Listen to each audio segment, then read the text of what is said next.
नमस्कार, आप देख रहे हैं भारत एक्सप्रेस और मैं हूं आपके साथ आंचल मित्तल। सीधे आपको लोकसभा लेकर चलते हैं जहां पर हेमा मालिनी बोल रही हैं। ये संभव किया है, मैं उन्हें बार बार नमन करती हूं। Please conclude madam. मैं आज इस सदन में उन अनगिनत महिलाओं की ओर से कहना चाहती हूं जिन्होंने कभी सांसद देखा भी नहीं है, लेकिन अपने घर और समाज के लिए हर दिन संघर्ष किया। जिनकी आवाज़ कभी इस सदन तक नहीं पहुंच पाई, ये बिल उनके लिए है, उनकी आशाओं के लिए है, उनके अधिकारों के लिए है। माननीय श्री ये बिल बेटी के लिए है, अपने गांव से निकलकर देश की सेवा करना चाहते हैं जो। ये विधेयक उस माँ के लिए है जो अपने बच्चों के बेहतर भविष्य का सपना देख रही है।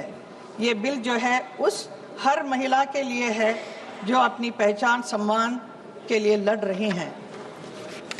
लेकिन मैं ये भी कहना चाहूँगी कि महिला सशक्तिकरण केवल कानून बनाने से नहीं होगा, हमें समाज की सोच बदलनी होगी, हमें बेटियों को बराबर अवसर देना होगा, हमें परिवार और समाज में सम्मान देना होगा। Ma'am, I call the next speaker, kindly conclude ma'am. हर क्षेत्र में महिलाओं की भागीदारी बढ़े, महिलाएं आगे बढ़े, आत्मनिर्भर बने, यही मैडम काइंडली कंक्लूड मैडम है। और मैं please conclude madam, please conclude. अंत में मैं आपके माध्यम से सदन के सभी साथियों से अनुरोध करती हूँ कि हम सभी दलगत राजनीति से ऊपर उठकर इस बिल का समर्थन करें, यही मेरी मांग है। माननीय श्री आनंद भदौड़िया जी। धन्यवाद सभापति जी। मैं सबसे पहले मेरे नेता समाजवादी पार्टी के राष्ट्रीय अध्यक्ष जी के द्वारा इस सदन में रखी गई बातों से अपने आप को संबद्ध करता हूं। साथ ही साथ संविधान के 131वें संशोधन का पुरजोर विरोध करता हूं। हास्यास्पद ये है सभापति जी, जो महिला आरक्षण बिल, नारी वंदन अधिनियम बिल जो सर्वसम्मति से 2023 में पारित हो गया था, उसे आपने नोटिफाई ही नहीं किया। कल आधी रात में नोटिफाई करके एक्ट बनाया। इसी से आप महिला आरक्षण लागू करना चाहते हैं, आपकी नीयत का पता चलता है। सभापति जी, कल बड़ी खूबसूरती से माननीय प्रधानमंत्री जी अपना राजनीतिक एजेंडा सेट करके चले गए कि विपक्ष महिला आरक्षण का विरोधी है। मैं सदन के माध्यम से देश की आधी आबादी को ये साफ तौर पर कहना चाहता हूं कि हम डॉक्टर लोहिया के मानने वाले लोग, जनेश्वर मिश्रा जी के लोग, आदरणीय नेताजी पीडीए के ध्वजवाहक माननीय अखिलेश यादव जी के लोग आधी आबादी को आरक्षण देने के पक्ष में मजबूती के साथ खड़े हैं। परंतु सत्ता पक्ष इतिहास बनाने की सनक में लोकसभा क्षेत्रों का भूगोल बदलने पर आमादा है। हम आपकी मंशा नारी शक्ति के वंदन की नहीं है, बल्कि आप नारी शक्ति के कंधे पर बंदूक रख करके लोकतंत्र को लूटना चाहते हो। सच्चाई यह है, परसीमन के नाम पर नई सियासी सरहदें खींची जाएंगी, नई समीकरण बनाए जाएंगे और जिनके हाथ में हुकूमत है उन्हीं के रास्ते आसान किए जाएंगे। आदरणीय सभापति जी, इसमें हर तबके की नुमाइंदगी है क्या इसमें 80% ओबीसी मुस्लिम बहनों का हक शामिल है? जो सबसे पीछे छूटे हैं उन्हें गिने बिना ये तकसीम कैसी, ये इंसाफ कैसा, तहकीक के बगैर तहरीक कैसी? सभापति जी, सत्ता पक्ष की तरफ से यहां कहा गया कि हम मुस्लिम बहनों को आरक्षण नहीं देंगे। आप कैसे देंगे? क्योंकि मुझे याद है इधर विपक्ष के एक सदस्य ने कहा था कि हमारे यहां से हाई कोर्ट बेंच इतनी दूर है, उससे नजदीक तो पीओके है। उधर से आवाज आई तो पाकिस्तान क्यों नहीं चले जाते? क्यों चले जाएं? सभी का खून शामिल है यहाँ की मिट्टी में, किसी के बाप का हिंदुस्तान थोड़ी है। सभापति जी, इसलिए क्योंकि कानून मंत्री जी ने कविता से समापन किया था, इसलिए हम भी कुछ कविता की पंक्तियां रात के 2 बजे तक हमने भी लिखी हैं, उनको अपने आपके सामने रख करके, क्योंकि समय कम है, अपनी बात को समाप्त करूंगा। यदि शोषित पीड़ित वंचित को नहीं हिस्सेदार बनाओगे, कैसे महिला आरक्षण से उसका हक उसे दिलाओगे? जो संसद के दरवाजे तक सदियों से पहुंच न पाए हैं, जो नाम के पीछे भी अक्सर अपनी पहचान छुपाए हैं, उनकी आवाज दबाकर तुम कैसे उत्सव कर पाओगे? केवल कुछ चेहरों को लाकर सामाजिक न्याय मिटाओगे। जो मीलों पीछे छूट गए उनको आगे आना होगा। इस महिला आरक्षण में भी पीडीए को लाना होगा। महलों में तो उजियारा है, झोपड़ियों में अंधियारा है, उन बहनों को बुला रहा संसद का ये गलियारा है। छोड़ो परसीमन जनगणना, इतना सा उद्बोधन कर दो, हम सबका तुम्हें समर्थन है, बस बिल में संशोधन कर दो। गरनीयत साफ तुम्हारी है, अध्यक्ष जी संरक्षण दे दो, जो संख्या अभी है संसद की उसमें ही आरक्षण दे दो। अब बंद करो ये चीरहरण, तुम मन से दिल से काले हो, हम मां सीता के अनुयायी, तुम राम को ठगने वाले हो। आपने समय दिया, बहुत बहुत धन्यवाद सभापति जी। कुछ कहना चाहते हैं माननीय मंत्री जी? कविता पढ़ दिया तो कल इन्होंने कानून मंत्री का जिक्र किया, कानून मंत्री ने अपना पत्नी को डेडिकेट करते हुए एक कविता पढ़ाया। इतना तकलीफ हुआ हम लोगों को, इतना डांट मिला कल कि कानून मंत्री अपना पत्नी के लिए कविता कर सकते हैं, आप लोग क्यों नहीं करते हैं। मुझे तो पर्सनली बहुत डांट पड़ा कल।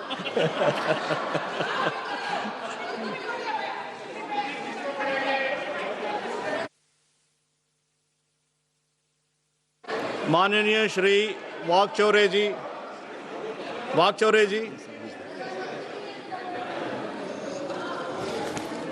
सर, मुझे आपने बोलने का मौका दिया, इसके लिए मैं आपका आभार व्यक्त करता हूं। माननीय अध्यक्ष महोदय, डिलिमिटेशन एक्ट के बारे में मैं कुछ संक्षिप्त बात रखना चाहता हूं। डिलिमिटेशन एक जटिल प्रक्रिया है, इसमें कई प्रकार की चुनौतियां होती है। नए निर्वाचन क्षेत्र का निर्माण, पुराने क्षेत्र का पुनर्गठन, मतदाता सूची में परिवर्तन, प्रशासनिक सीमाओं के साथ समन्वय, इन सभी कार्यों को सावधानी पूर्वक और व्यवस्थित तरीके से करना आवश्यक है। जनता की भागीदारी और जागरूकता इसमें शामिल होनी चाहिए। माननीय अध्यक्ष महोदय, ये भी जरूर है कि इस प्रक्रिया में जनता को शामिल किया जाए। लोगों को ये जानकारी होनी चाहिए कि उनके क्षेत्र में क्या बदलाव हो रहे हैं, उनके प्रतिनिधित्व पर इसका क्या प्रभाव पड़ेगा। जनता की भागीदारी से लोकतंत्र मजबूत होता है। माननीय अध्यक्ष महोदय, आज जो निर्णय लिया जाएगा उसका प्रभाव कई वर्षों तक रहेगा, इसलिए हमें दूरदर्शिता के साथ निर्णय लेना होगा। भविष्य की आवश्यकता को ध्यान में रखना होगा। बदलते सामाजिक और आर्थिक परिदृश्य को समझना होगा। माननीय अध्यक्ष महोदय, मैं इस सदन के माध्यम से कुछ सुझाव आपके सामने रखना चाहता हूँ। डिलिमिटेशन प्रक्रिया को पूरी तरह पारदर्शी बनाया जाए। सभी राज्य और संबंधित पक्षों से व्यापक परामर्श किया जाए। विशेष परिस्थिति वाले क्षेत्र को अलग से ध्यान में रखा जाए। केवल जनसंख्या ही नहीं बल्कि अन्य कारकों को भी महत्व दिया जाए। जनता की भागीदारी और जागरूकता सुनिश्चित की जाए। प्रक्रिया के चरणबद्ध और व्यवस्थित तरीके से लागू किया जाए। माननीय अध्यक्ष, मैं अंत में यही कहना चाहूँगा कि डिलिमिटेशन विधेयक हमारे लोकतंत्र की बुनियादी की संरचना को प्रभावित करने वाला एक महत्वपूर्ण विषय है। इसे न तो जल्दबाजी में लिया जाना चाहिए और न ही किसी एक दृष्टिकोण से देखा जाना चाहिए। हमें संतुलन, न्याय और समानता को ध्यान में रखते हुए निर्णय लेना होगा, ताकि देश को, हर नागरिक को ये महसूस हो कि उसकी आवाज़ इस लोकतंत्र में समान रूप से महत्वपूर्ण है। इस आशा और विश्वास के साथ मैं ये आपके सामने मुद्दे रखता हूँ। दूसरी बात, जो अपना केंद्र शासित प्रदेश विधि संशोधन के बारे में कुछ मुद्दे मैं आपके सामने रखना चाहता हूं। इस सदन में माध्यम से मैं सुझाव ये रखना चाहता हूं कि इस विधेयक पर व्यापक चर्चा कराई जाए। संबंधित क्षेत्र के लोगों की और प्रतिनिधि की राय ली जाए। प्रशासनिक और लोकतांत्रिक संतुलन को बना रखा जाए। पारदर्शिता और जवाबदेही सुनिश्चित की जाए। दीर्घकालीन प्रभाव को मूल्यांकन किया जाए। माननीय अध्यक्ष महोदय, अंत में यही कहना चाहूँगा कि केंद्र शासित प्रदेश विधि संशोधन विधेयक 2026 का एक महत्वपूर्ण और संवेदनशील विषय है। इसे न तो केवल प्रशासनिक दृष्टिकोण से देखा जाना चाहिए और न ही केवल राजनीतिक दृष्टिकोण से। हमें इसे संतुलन, न्याय और जनहित के आधार पर समझना और निर्णय लेना होगा। इसी आशा के साथ जो भी निर्णय लिया जाए वो देश और उसके नागरिक के हित में हो। मैं आपके इस शब्दों को विराम देता हूं और जिस मुद्दे का जो मेरे पास जो विश्लेषण है उसे ले करने की परमिशन दिया तो मैं आपका आभारी रहूँगा। Thank you sir. Shri Nishikant Dubey,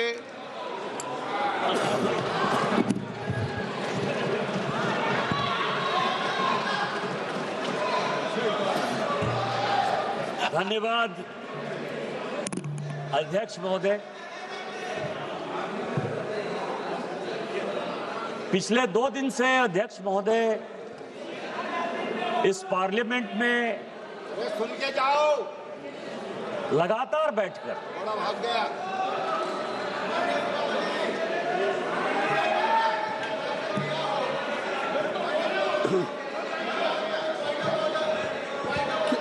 किस नियम में?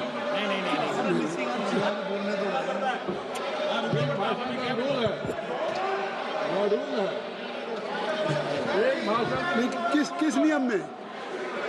किस नियम में? सर ये नियम कहता है कि जिस व्यक्ति ने अपना भाषण समाप्त किया हो अगले भाषण तक उसको सदन में रुकना है। बार बार राहुल गांधी जी भाषण देते हैं और यहाँ से भाग लेते हैं और सुनने के लिए कभी तैयार नहीं रहते। सर ये असत्य बोल के यहाँ पे जाते हैं और उसके बाद यहाँ से भाग खड़े होते हैं। श्री निशिकांत दुबे जी, भैया जी बोलो। निशिकांत जी कृपया सभापति महोदय। एक मिनट मैं सभी से रिक्वेस्ट करूंगा, सुप्रिया जी सभी से रिक्वेस्ट करूंगा कि आप सब लोग बैठ जाएं। अगर किसी को बाहर जाना चले जाएं, but I think so house must be in order. तो just I request to everybody, please kindly just occupy your seat, kindly take your seat, खड़े मत रहिए। धन्यवाद। श्री सभापति महोदय, पिछले 2 दिन से लगातार हमारी पूरी पार्टी माननीय प्रधानमंत्री जी के नेतृत्व में माताओं को अधिकार देने के लिए, बहनों को अधिकार देने के लिए, दलित, शोषित, वंचित, पिछड़ों को अधिकार देने के लिए 33% रिजर्वेशन के लिए चिंतित है। रात 1:30 बजे तक पूरे संसद के सदस्य और खासकर भारतीय जनता पार्टी और एनडीए के सदस्य यहां लगातार जमे हुए थे। और मैं जब आज यहां आया तो मुझे लगा कि कांग्रेस के जो लीडर ऑफ द अपोजिशन है उनसे जो है माताओं और बहनों के लिए कुछ सुनने को मिलेगा। उन्होंने जब भाषण शुरू किया और जब खत्म किया सर, तो मुझे लगा कि मैंने पीसी सरकार का जादू शो देख लिया या माइकल जैक्सन का मैंने डांस देख लिया। मैं कंफ्यूज हूं सर कि वो पीसी सरकार थे या माइकल जैक्सन थे। लेकिन फिर मुझे याद आया सर कि आज कौन सा तारीख है? आज 17 अप्रैल है और पूरे सदन के लिए और पूरे देश के लिए आज 17 अप्रैल को 2 घटना हुई सर। 17 अप्रैल 1987 को पहली बार राजीव गांधी जी के ऊपर बोफोर्स के कमीशन खोरी का आरोप लगा और यहां के फ्रंट पेज पर चला। 17 अप्रैल वो दिन था सर। 17 अप्रैल 1998 वो दिन था जिस ओबीसी की ये बात कर रहे हैं, सीताराम केसरी का धोती खोलकर सोनिया गांधी जी कांग्रेस की अध्यक्ष हो गए। और 17 अप्रैल 1999 वो दिन था जिस दिन कि अटल बिहारी वाजपेयी की सरकार को जबरदस्ती क्रिश्चियन लॉबी के दबाव में गिरधर गमांग को वोट दिलाकर यही इस्तीफा दिला के दिया गया। यह 17 अप्रैल है सर, और इसीलिए उनका पीसी सरकार और माइकल जैक्सन होना लाजमी है। दूसरा सर, 543 की बहुत बात हो रही है, यह संविधान से चलता है ये देश सर। सबसे पहले मैं कास्ट सेंसस पर आ जाऊं। आजकल रोज कह रहे हैं सर कि कौन दलित है, कौन पिछड़ा है, कौन आदिवासी है। सर इस देश में सबसे यदि मजबूत कोई बिजनेसमैन है जिसकी की बहुत इज्जत है तो वो टाटा परिवार है। और राहुल गांधी जी को यही नहीं पता कि टाटा माइनॉरिटी है। वेदांता के मालिक अनिल अग्रवाल जी ओबीसी हैं। सुजलॉन के मालिक तुलसी ताती शेड्यूल कास्ट है। और मैं आपको बता दूं सर कि बहुत बड़ा ग्रुप है माइकल सेन, उसका जो सीईओ है वो अरुण उरांव आदिवासी। जिसको जो अपॉर्चुनिटी मिली इस अपॉर्चुनिटी में काम किया। लेकिन आपने क्या किया? कॉन्स्टिट्यूएंट असेंबली में आपने अभी बात की है, ओबीसी रिजर्वेशन की बात हो रही है ना, reservation within reservation. Neeraj ji बैठ ओबीसी जाएं। को नीरज संवैधानिक जी- अधिकार हमारे प्रधानमंत्री ने बैठ दिया। जाएं। आप मांग रहे हो, आपका नीरज डिमांड जी, क्या है? सारे अपोजिशन के लोगों ने, अखिलेश धर्मेंद्र यादव जी जी। से लेकर सारे लोगों ने कहा कि ओबीसी महिलाओं को रिजर्वेशन चाहिए।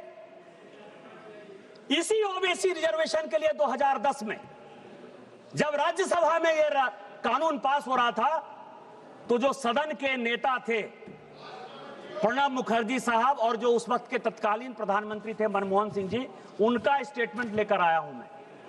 उन्होंने कहा कि मरते दम तक कांग्रेस किसी ओबीसी में महिला को रिजर्वेशन नहीं दे सकती।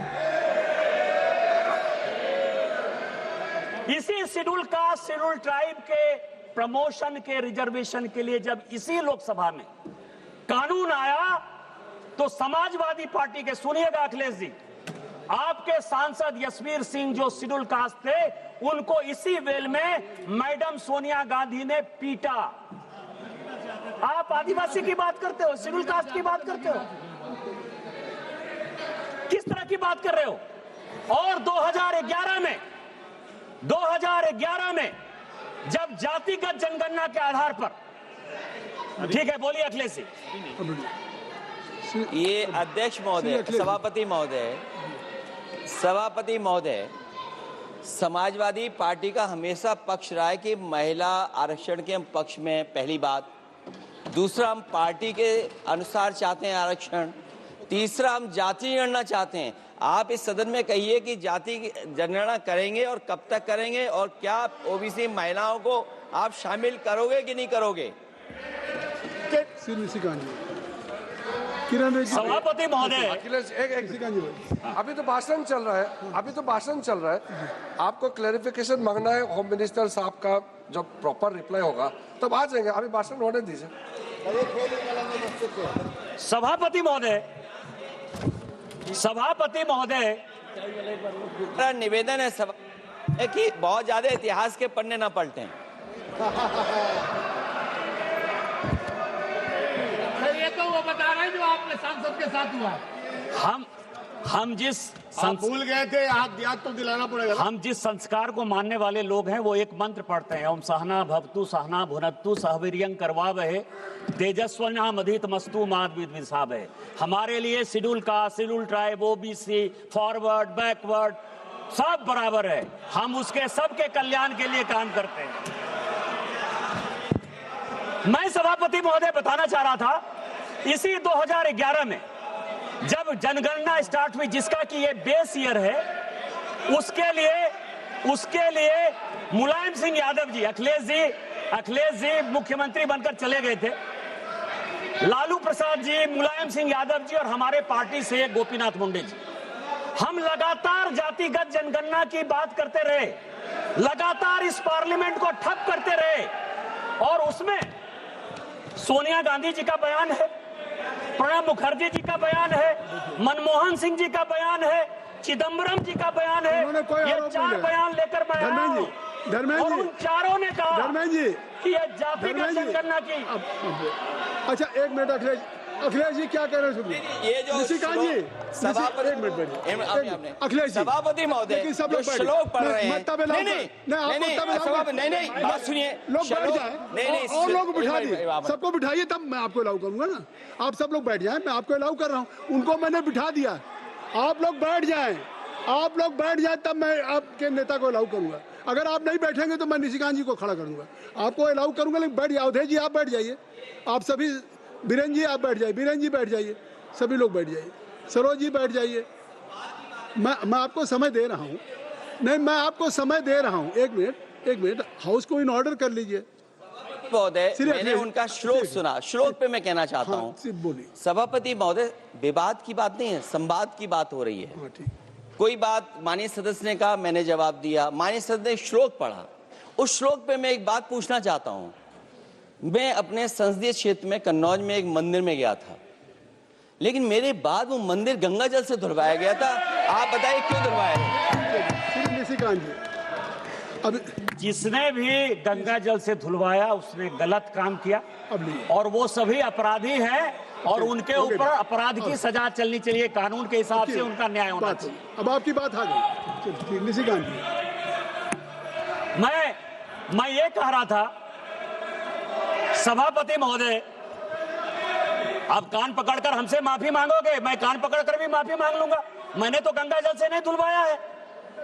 जिसने भी गंगा जल से धुलवाया उसने गलत काम किया है। हमारा इससे क्या संबंध है? अपराधी अपराधी है, चाहे किसी भी जाति, धर्म, वर्ग, संप्रदाय का व्यक्ति यदि अपराधी है तो अपराधी है और उसको कानून के हिसाब से सजा मिलनी चाहिए।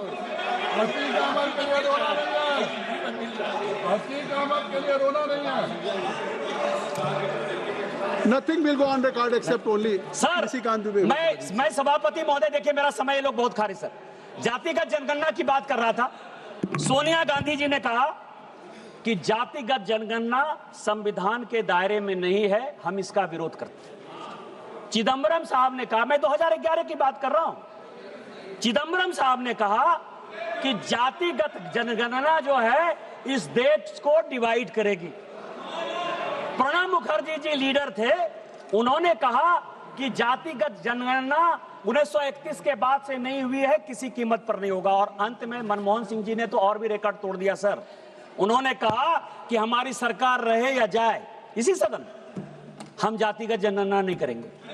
लेकिन गोपीनाथ मुंडे, लालू प्रसाद यादव जी और नेताजी मुलायम सिंह यादव जी का मैं बधाई और धन्यवाद देना चाहता हूं कि जिनके प्रयास से उस वक्त की कांग्रेस सरकार को झुकना पड़ा और जातिगत गणना जो है हुई, जिसका कि डाटा कई एक गलतफहमियों के कारण जो है अभी तक नहीं रिलीज हुआ और जातिगत जनगणना हमारी सरकार करा रही है और 2027-29 में वो आ जाएगा। अरे बैठ जाओ भाई।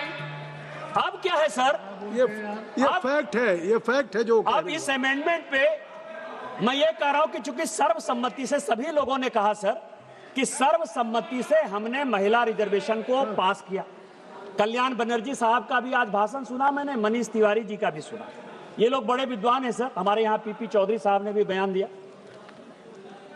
ये भारत का संविधान है जो बाबा साहब अम्बेडकर का, और हमने 2023 के एक्ट के बाद आर्टिकल 334A बनाया और 334 ये कहता है सर कि डिलिमिटेशन जो है वो जब लिया जाएगा तो रिलीवेंट फिगर होगा first census taken after commencement of the Constitution 106th Amendment Act 2023।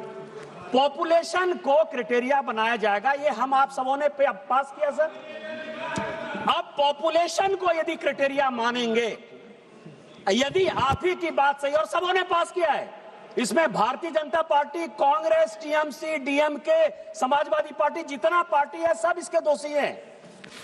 उनके हिसाब से लिख लीजिए मेरी बात, क्योंकि आप अमेंडमेंट तो नहीं कर रहे हो, आप कॉन्स्टिट्यूशन में चेंज तो नहीं करने दे रहे हो, आप तो विरोध कर रहे हो। यूपी में सीट होगी 87, जो पॉपुलेशन है, जो 2011 का सेंसस है, निशिकांत जी जो आपने पेश किया, हमको एड्रेस करिए सभापति महोदय, जो इन्होंने पेश किया, और आज जो 2011 का सेंसस है, मैंने तो 2026 का सेंसस लिया ही नहीं है। मैं 2011 के सेंसस के आधार पर कह रहा हूं। आप उनको यूपी में सीट होगी 87, बिहार में सीट होगी 47, महाराष्ट्र में सीट होगी 49, वेस्ट बंगाल में सीट होगी केवल 38, मध्य प्रदेश में सीट होगी 34, राजस्थान में सीट होगी 32, तमिलनाडु में सीट होगी, जो इतना हलंगामा कर रहे हैं काला कपड़ा पहन के, केवल और केवल 29, गुजरात में होगी 28, कर्नाटक में होगी 26, आंध्र प्रदेश में होगी 20, उड़ीसा में 18, झारखंड मेरे राज्य में होगी 16। मैं एक ऐसा भागा राज्य का सांसद हूं जिसमें कि 2000 में बंटवारा होने के बाद, झारखंड बंटवारा होने के बाद डिलिमिटेशन हुआ ही नहीं। और क्यों नहीं डिलिमिटेशन हुआ? इस यूपीए ने क्यों नहीं डिलिमिटेशन होने दिया? भारतीय जनता पार्टी के कारण नहीं हुआ, क्योंकि बांग्लादेशी घुसपैठियों के कारण आदिवासियों की संख्या घट गई। एक आदिवासी की लोकसभा की सीट और 3 विधानसभा की आदिवासी की सीट घट रही थी डिलिमिटेशन में। भारतीय जनता पार्टी ने कहा कि हमको नहीं चाहिए डिलिमिटेशन। आप देश चलाने की बात करते हो, आप लोकतंत्र की बात करते हो। आपने तो बांग्लादेशी वोट को बनाने के लिए हमारे राज्य को तहस-नहस कर दिया। हम बिना हमारी जो कॉन्स्टिट्यूएंसी है 350 किलोमीटर लंबी है, 3 जिले में विभक्त है। वो क्या बात कर रहे हो आप डिलिमिटेशन की बात कर रहे हो? और यदि साउथ और नॉर्थ का, यदि ये 2023 का जो कि नोटिफाई कर दिया है भारत सरकार ने, यदि ये एक्ट लागू हो गया तो साउथ इंडिया में जो केरल में सीट घटेगी, केरल की सीट 20 से केवल 14 हो जाएगी, तमिलनाडु की 39 से केवल 29 हो जाएगी। कौन साउथ इंडिया का जिम्मेवार होगा? हम कल रिजर्वेशन लागू करने को तैयार है, होगा 543 में ही होगा, लेकिन वो पॉपुलेशन के आधार पर होगा और साउथ इंडिया की सीट घटेगी और कांग्रेस के राहुल गांधी इसके जिम्मेवार होंगे। अब ये एक्ट की बात कर रहे हैं सर। अभी इन्होंने कहा, अभी बहुत लोगों ने कहा सर कि आपने 815 का फिगर कहां से ले आए, 816 का फिगर कैसे ले आए? सर मैं 31 से जो है ये रिजर्वेशन को, सीट बढ़ाने को बहुत मुझे लगता है जुड़ाव सर। संविधान का 31वां संशोधन हुआ 1972-73 में और आज हम लोग 131वें संशोधन पर बात कर रहे हैं सर। ये 1973 का, जिसको कि अभी बड़ी लंबी चौड़ी भाषण देके गए कि इंदिरा जी ने जो है देश के लिए बहुत बड़ा काम कर दिया और उन्होंने फ्रीज कर दिया, 525 से 550 हो रहा था सीट सर। डिलिमिटेशन आयोग 1971 में बन गया। डिलिमिटेशन आयोग ने कहा, और उसके पहले की एक और कहानी है सर कि 1952 में जब डिलिमिटेशन आयोग बना तो डिलिमिटेशन आयोग ने कहा कि इस तरह से हम किसी भी एरिया का परिसीमन नहीं कर सकते। आपको पता है कि डिलिमिटेशन आयोग के रिकमेंडेशन के आधार पर कांग्रेस ने सारे फेडरल स्ट्रक्चर को तार पर तार रख दिया, पूरा संविधान संशोधन कर दिया और 1956 का state reorganisation act delimitation act के आधार पर बना। बंगाल की कुछ जगह बिहार में आ गई और बिहार की कुछ जगह बंगाल में चली गई, आंध्रा की कुछ जगह केरल में चली गई, केरल की कुछ जगह आंध्रा में चली आई, तमिलनाडु की कुछ जगह जो है बेंगलोर में चली आई, कर्नाटक में चली गई और कर्नाटक की कुछ जगह वहां चली गई और आज भी महाराष्ट्र जो है बेलगांव की लड़ाई लड़ रहा है। यह डिलिमिटेशन आयोग के कारण हुआ और उन्होंने तय कर दिया कि टोटल जो हमारे एमपी होंगे 489 होंगे। डिलिमिटेशन आयोग का यदि रिपोर्ट प्रेमचंद्रन जी आप पढ़ लीजिएगा तो उन्होंने कहा कि 526 लोग होने चाहिए, लेकिन इंदिरा जी ने, नेहरू जी ने यह तय कर दिया कि न 489 होगा। उन्हीं की बेटी इंदिरा जी ने यह 1973 का 31वां संविधान संशोधन विधेयक लेकर आया। डिलिमिटेशन आयोग 1971 में बन गया। डिलिमिटेशन आयोग ने कहा कि टोटल सीटें जो है 603 होनी चाहिए। उन्होंने कहा तुम कौन तय करने वाले थे? अभी बड़ा एकदम ट्रांसपेरेंसी की बात कर रहे थे कि आप तो अपना जज बना लेंगे, आप अपना एमपी बना लेंगे। मुझे लगता है कि 1952 से लेके ये जो है पूरा लीडर ऑफ द अपोजिशन से पूछकर जो है अपना आयोग बनाते रहे। उन्होंने कहा संविधान संशोधन करके कि नहीं, 525 से 550 ही सीट होगा और उन्होंने तय कर दिया कि उत्तर प्रदेश में कितनी सीट होगी, मध्य प्रदेश में कितनी सीट होगी, गुजरात में कितनी सीट होगी, महाराष्ट्र में कितनी सीट होगी। सर ये तय कर दिया। आज आप हमको भाषण देने की बात कर रहे हो। दूसरी बात सर, ये जो झूठ की दुकान है, दोनों बहन भाई को मैंने बहुत पढ़ा। मैं आपको बताऊं कि ये 44वां संशोधन लेकर मैं आया हूं 1976 में, जब पूरे सारे नेताओं को जेल में भेज दिया कांग्रेस ने, तो 76वां संशोधन, 1976 में 44वां संशोधन हुआ। संशोधन क्या हुआ? लोकसभा 6 साल के लिए और प्रेम्बल में, संविधान बस 2 मिनट में खत्म कर रहा हूं, और प्रेम्बल में सेकुलर शब्द और सोशलिस्ट शब्द जोड़ दिया उन्होंने। उसका भाषण देते हुए श्रीमती गांधी ने कहा कि माइनॉरिटी के लिए हम 1920-21 से लड़ रहे हैं और जिस मोतीलाल नेहरू कमेटी की रिपोर्ट उन्होंने कही 1929 की, 1930 की जो रिपोर्ट है, उसको इसमें जो है खूब उन्होंने कोट किया सर। उन्होंने कहा कि मोतीलाल नेहरू ने मुसलमानों को प्रोटेक्शन देने के लिए fundamental duties and fundamental rights जो है कांग्रेस वर्किंग कमेटी में 1929 में, 1930 में, 1931 में, 1932 में पास किया। और हमारा जो बेस है वो बेस ये है कि हमको मुसलमान के आधार पर राजनीति करनी है, मुसलमानों को संरक्षण देना है, मुसलमानों को रिजर्वेशन देना है, उनके रिप्रेजेंटेशन को बढ़ाना है। और इसी कारण से इसी कारण से डिलिमिटेशन आयोग के, केवल 1 मिनट सर, जब डिलिमिटेशन आयोग का रिपोर्ट आया 1976 में, उसको भी काट पीट करके इसी पार्लियामेंट में 8 सीटें मुसलमानों के लिए जबरदस्ती इसी कांग्रेस सरकार ने बढ़ाई। इसीलिए मेरा आपके माध्यम से इस सारे अपोजिशन से आग्रह है कि साउथ इंडिया के साथ अन्याय नहीं करिए, महिलाओं के साथ अन्याय नहीं करिए। इस देश में इस पार्लियामेंट की जो भूमिका है उसके वर्चस्व को कायम रहने दीजिए, पार्लियामेंट में लोगों का विश्वास रहने दीजिए। और माननीय मोदी जी जो 33% रिजर्वेशन महिलाओं को देना चाहते हैं 2029 में लागू करने के लिए इस बिल का समर्थन करिए। आपने मुझे समय दिया। इन्हीं शब्दों के साथ जय हिंद जय भारत। श्री राजकुमार छब्बेवाल, श्री राजकुमार छब्बेवाल जी, श्री मियां अल्ताफ अहमद साहब। सर बहुत बहुत शुक्रिया आपका मुझे टाइम देने के लिए।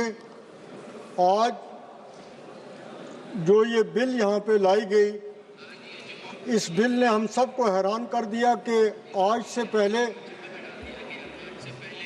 2023 में ये बिल यहाँ पे पेश की गई, पास की गई और तमाम पार्टियों की यूनानिमस डिसीजन था उनका इस बिल को पास करने के लिए।